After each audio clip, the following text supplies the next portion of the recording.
they have a cult following because of this riff tracks covering their movies, and the director's David Giancola, who also did Time Chasers. And so this is what in Vermont.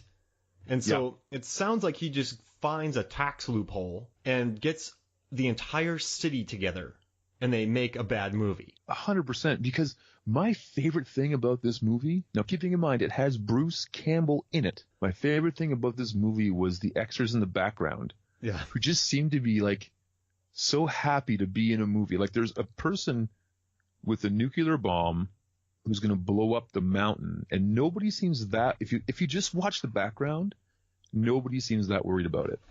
Everybody who is an extra seems happy, and all the principals seem distraught. Well, I want to say this. I feel like every principal actor thought they were filming a different movie. Yeah. So you have Bruce Campbell, who always brings his A game. Consummate professional. And again, another thing that ages this movie is this does not look like the Bruce Campbell from Spider-Man. This looks like a much younger Bruce Campbell. Can I pitch you a theory about Bruce Campbell in this? Only if I can counter-pitch you my theory with him. Okay, you go first. I think that Bruce Campbell showed up for this movie because he did not get picked to play Lex Luthor in the Tim Burton Superman Nicolas Cage movie. Whoa. I think he went to the audition, shaved his head, got a black coat and black pants. Is like, I'm going to play Lex Luthor.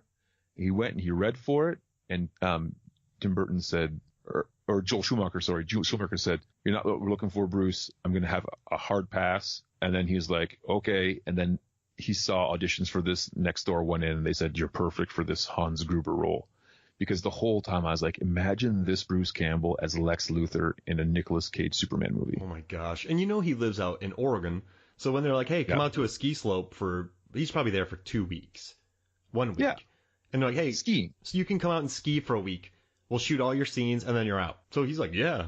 I mean, maybe he's bitter from losing that role. And then he figured I'd come out there and shoot the movie. Right. But if you watch this movie, I'm saying he's a consummate professional. And I'm not saying this is a mark on his profession. Because I've worked with him at Comic-Cons and he expects everything to be perfect. Yeah. And it actually raises the game of everybody else because they expect that.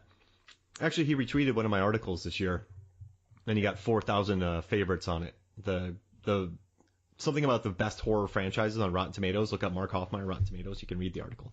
It's awesome. What a beauty. Yeah, Bruce Campbell. 4,000 favorites on my article. I was like, oh my gosh. But so on this film though, he went over there with high hopes. This guy David Giancola is talking a big game. He had directed Time Chasers. It's a kitschy cult classic. People like it.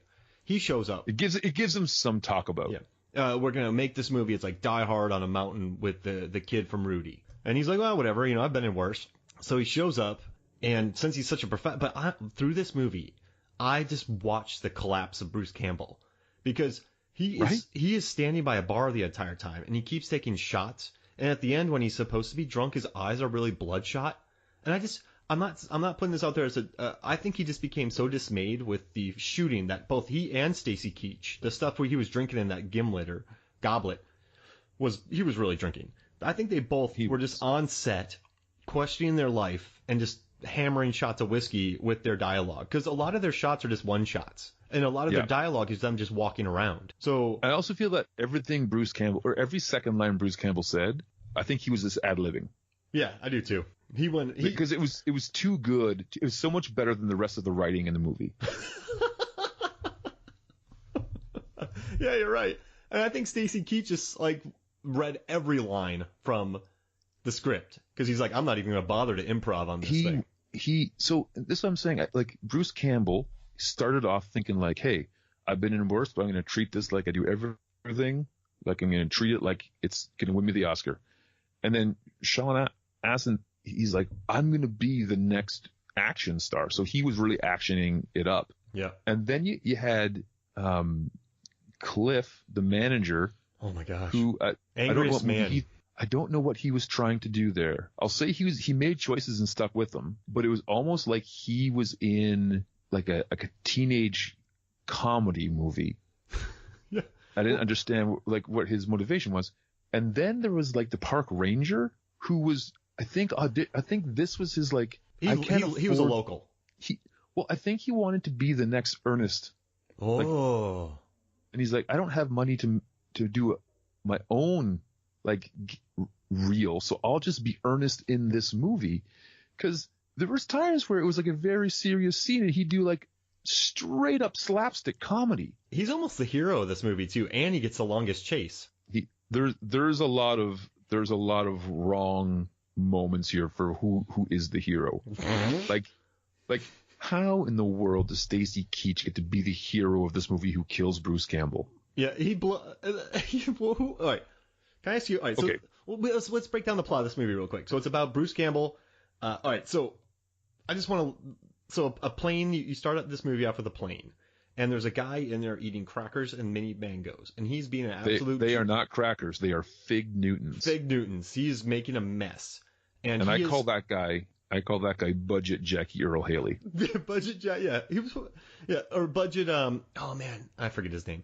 But so they're flying, but they can't go too high. But they have weapon-grade plutonium in there. Eventually, the guy gets so sick of Mango Man or Budget Jackie Earl Haley that the guy's like, screw it, I'm crashing the plane. I'm crashing the plane. Because I am so tired of you. And you won't let me fly high, so I'm going to crash the plane.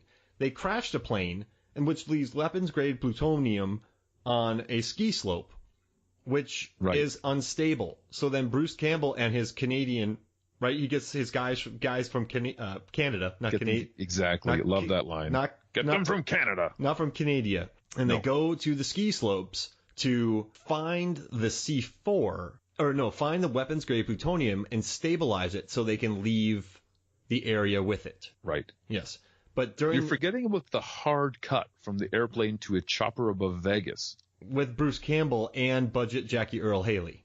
Hanging from it. He's interrogating him. How did he get there so fast?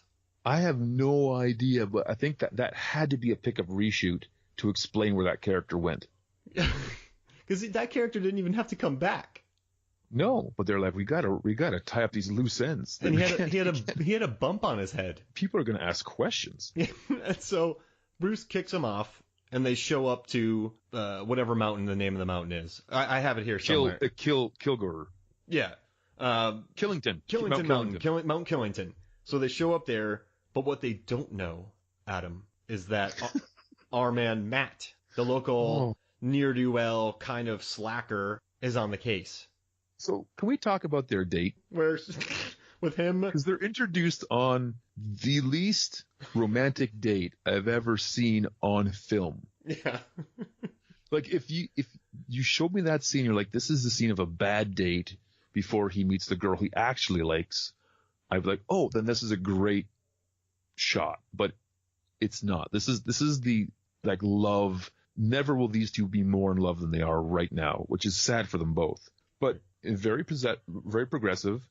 She pays the bill. Yep. Establishing that she has to. Right. But he pulls out a little chart and keeps track of the money as if he's going to pay her back one day. Even though they're going to be married. So I don't know how it works in your marriage, Mark, but I've never paid for a meal out and then said to my wife, like, did you keep track of that? Because, like, this is even, so you have to owe me back at some point in time. You got to buy our next dinner. Yeah, like the next one's on you. So that happens. There's literally no chemistry with them. Mm-mm. They talk a little bit about how he doesn't like my dad. And then she keeps, like, enticing him to come back with her. And he's like, well, no, I better not. Okay. He finally agrees, and they take separate cars. And his car won't start. And his car won't start because he has no money. He's not a winner. No. She can do, but Stacy Keach has a justified, in a lot of these movies where the dad just kind of hates the guy and he doesn't know him, but he only hates him because, he just loves his daughter and he's jealous. Stacy Keach hates this guy because he's horrible. He is, but at the same time, Stacy Keach should say, like, well, I have talked to my daughter. So, like, I know her and her cardboard-like emotions. Maybe this is the best she's going to do is a ski bum. And that's what he calls him, Ski Bum Matt. Ski Bum Matt? That's his nickname throughout the movie. Yes. Yes, it is. Wow. And I think that was their cowboy. Like, because this keeps being referred to, like, as Die Hard in winter. And so Bruce Bruce Campbell overhears that there's, ski bum Matt. And I think they're like, well, hello, cowboy. Like, I think that's what's going on there. Yeah, you're right. Because he's this kind of ski bum. Yeah. And he does let her know, though, your kind of people don't marry my kind of people. Yeah, he did say that, didn't he? Yeah. And can I tell you something? Stacy Keach had an amazing tiny scarf in this movie.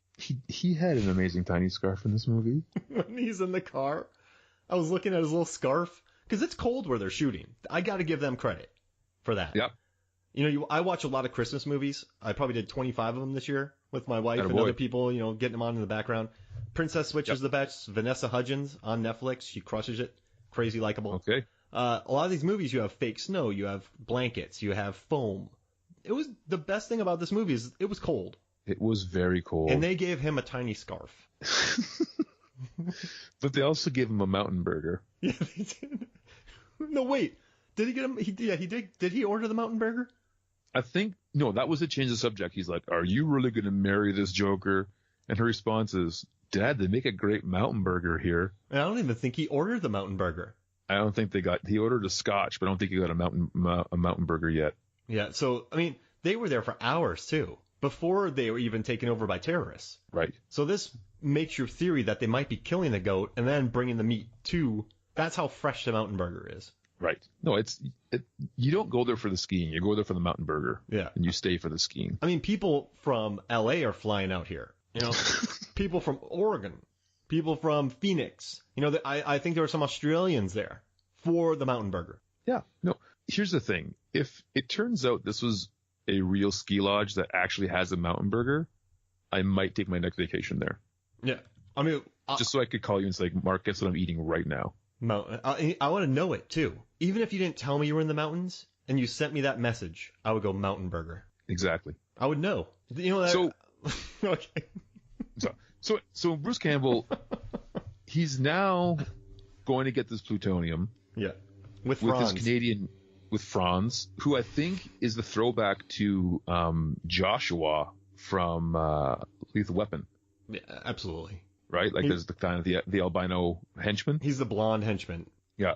And so, but everybody else they have is like a buffoon. Total. Josh. Josh. I like Josh because he's just so out of place in this movie. Well, they all are, because I think they all are making, again, I think every actor is making a different movie. I think Josh was a friend, though. I'm not hating on him, because if I got put in a movie, I would not. If I got put next to Bruce Campbell in a movie, I would not hold my own. So I think Josh did a fine job, but I think he was woefully miscast. But I think if you were filming, say, Rain and Fire 2 starring Bruce Campbell. Oh my gosh. And you were like, hey, Hodgins, I need you to come and play a role in it. And I was like, okay. He's like, it's not a big role, but you're going to have 2 scenes with Mr. Campbell. I would take my one opportunity to walk up and say, excuse me, Mr. Campbell, this upcoming scene, just what are your thoughts on it? Because I want to be the best foil to you as I can. I want to frame you the best way that out of courtesy for you and your utmost professionalism, I want to be the best reactive component to this as I can. Yeah. And I don't think any of those conversations happened. No. I think Bruce Campbell. All right, so I found, me, man. I like to do a lot of. I like to do a lot of research digging on this. I could not find much. I found one thing, and I can't say that it's true, because this came from someone whose cousin did wardrobe department on this movie. And bear in mind, I listened to the riff tracks, I watched the movie, I did everything I could to find research on this film, and there's nothing. Wikipedia, nothing. Bruce Campbell has a tiny blurb on his website. I looked up everything I could find, nothing. But here's what I did find. So according to this person, according to her, Sean Astin is a very friendly and warm, but that Bruce Campbell was a guy's guy who acted like an asshole to the production crew. A man named Giancola is directing. Other facts. According to the wardrobe description that goes along with his headshot, Bruce Campbell's 190 pounds and wears a size 11 shoe. Here's another fact. He lives in Oregon, but this info is kind of sensitive, so you might not want to leave this out. Oh, crap. Like I said, he has a big ego. But I guess when you've got legions of adoring geek cult fans, who wouldn't have a big ego? That's the one behind-the-scenes thing I found about this movie. Incredible. I don't think Bruce Campbell, though, I think he just got the set, figured out what was going on, and just said, oh, no. And I don't think a lot of the production crew or maybe that experienced. I don't think he cut then I don't think he cut it easy on people, but he expected professionalism, but they weren't quite there yet. So I think it